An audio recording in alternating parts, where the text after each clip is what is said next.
ang nilihim ni Risa Sato sa PVL. Finally, ibinunyag na at may magbabalik na pala.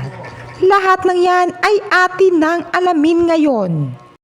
Ngunit bago yan ay makihalakhak muna tayo sa kaganapang ito sa Brazil nang may isang malaking daga ang pumasok sa loob ng court upang maglaro. Charis. Pansin ng iba, may kakaiba ata sa daga.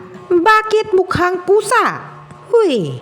At ngayon, balik naman tayo sa nilihim ni Risa Sato sa PVL fans. Matatandaang kamakailan lamang marami ang nababahala kung bakit hindi na naglalaro si Risa Sato sa Cherry Tigo.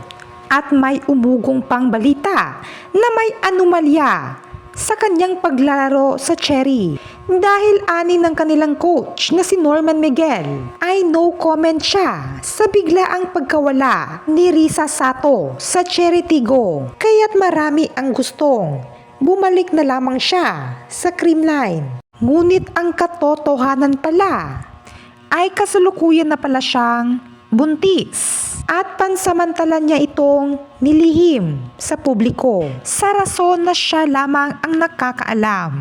At talaga namang sa tamang panahon niya talaga isiniwalat ang katotohanan dahil sa kanyang mismong kaarawan ay isiniwalat na niya na siya ay kasalukuyang buntis. At ang ama ng kanyang pinagbubuntis ay walang iba kundi ang kanyang kasalukuyang boyfriend ngayon na si Enzo Huson. Si Enzo Huson nga ay isang basketball player na naglalaro ngayon sa MPBL sa team ng Basilan Star Horse. Running to 2 to 3 years na nga siguro ang kanilang naging relasyon at pinagtagpo sila ng tadhana sa sports na talaga namang minahal nila ng lubusan. At nasa 28 years old na si Enzo Huson at 31 years old naman si Risa Sato na kahit 3 years man ang kanilang agwat ay hindi maitatanggi na nasa tamang edad na sila upang magkaroon na ng insaktong pamilya. At mas maganda pa ay financially stable na sila. At nagpahayag nga ng buong suporta ang kaniyang mga dating teammates noon sa Creamline at ang iilang PVL players. Ngunit ang tanong, bumati rin ba ang Cherry Tigo player sa kanya? Abay syempre naman hindi man lahat. Ngunit si Jen Nierva ay nagpahayag na rin ng kaniyang suporta para sa kaniyang teammates. Alam naman natin na ang Cherry Tigo ang unang nakakaalam sa lihim ni Risa Sato. Kaya't panigurado, noon pa sila nagpahayag ng kanilang suporta.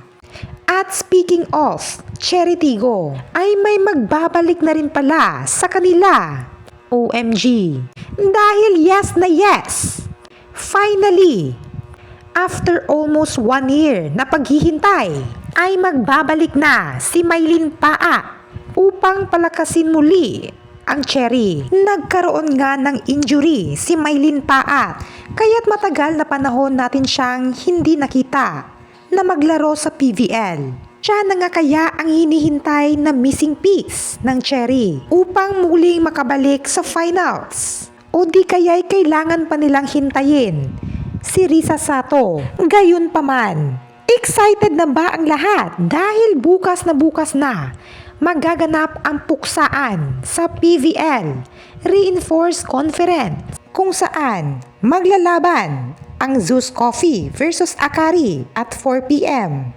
at ang Choco Mucho versus Capital One Solar Spikers at 6:30 p.m. Kaya't labanan na ito ng mga bigating imports. Kaya't palakasan na lang sila ng depensa. Kayo, ano ang masasabi niyo patungkol dito? Please comment down below.